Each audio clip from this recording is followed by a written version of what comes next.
মালাস রান্নাঘরে আপনাদের সবাইকে স্বাগত জানাই। আবার চলে এলাম একটি রেসিপি নিয়ে। রেসিপিটি দেখুন, দেখে ভালো লাগলে লাইক, শেয়ার, সাবস্ক্রাইব অবশ্যই করবেন। কমেন্ট করতে ভুলবেন না কিন্তু। আজ বানাবো বাটা মাছের টক। গাছের কাঁচা আম দিয়ে বাটা মাছের টক। সেজন্য বাটা মাছগুলোকে খুব ভালো করে ধুয়ে জল ঝরিয়ে নুন হলুদ মাখিয়ে নিয়েছি। এবারে কড়ার মধ্যে দিয়ে দিলাম পরিমাণ মতো সরষের তেল। তেলটা গরম হয়ে গেছে, মাছগুলোকে লাল করে ভেজে তুলে নেব।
অন্য একটা কড়া বসিয়ে দিয়েছি। কড়ার মধ্যে দিয়ে দেবো পরিমাণ মতো সরষের তেল।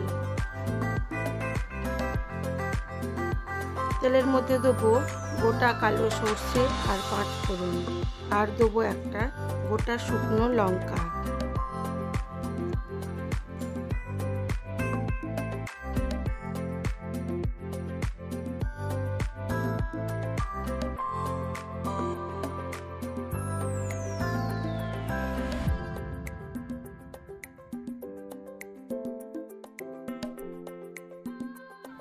তারপরে দিয়ে দিলাম কেটে রাখা আমগুলো।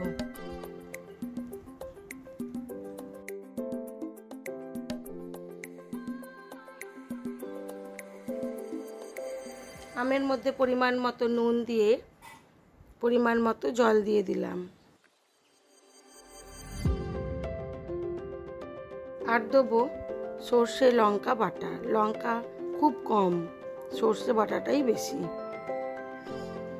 এবারে দেবো অল্প একটু হলুদ গুঁড়ো দিয়ে আমটা সেদ্ধ হওয়া পর্যন্ত অপেক্ষা করব।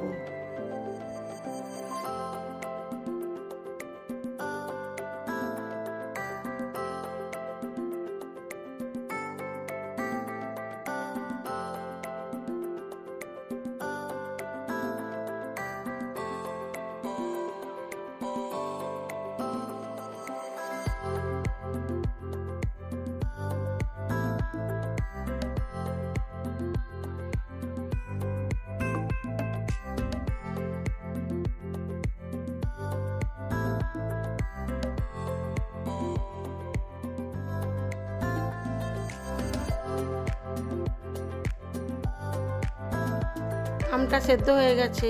এবারে দিয়ে দেবো ভেজে রাখা বাটা মাছগুলো। বাটা মাছগুলো দিয়ে কম আঁচে বেশ কিছুক্ষণ হতে দেবো। দিলেই হয়ে যাবে বাটা মাছের টক।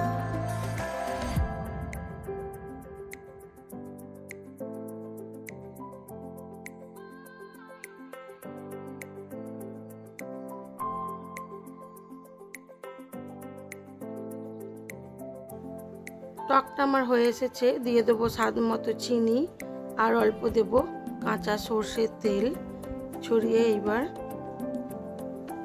এটাকে আমি সার্ভ করে দেবো।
আমার এই ভিডিওগুলো যদি আপনাদের ভালো লেগে থাকে তাহলে লাইক, শেয়ার, কমেন্ট অবশ্যই করবেন। আর নতুন বন্ধু হয়ে থাকলে একটা সাবস্ক্রাইব করে দেবেন।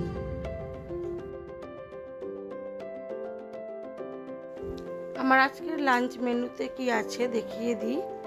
আছে সাদা ভাত, কাঁচা লঙ্কা, আছে শুক্তো, বাটা মাছের টক আর এঁচোড় ও ডিম দিয়ে কষা। আজ এই পর্যন্তই। সবাই ভালো থাকবেন, সুস্থ থাকবেন, নিজেদের খেয়াল রাখবেন।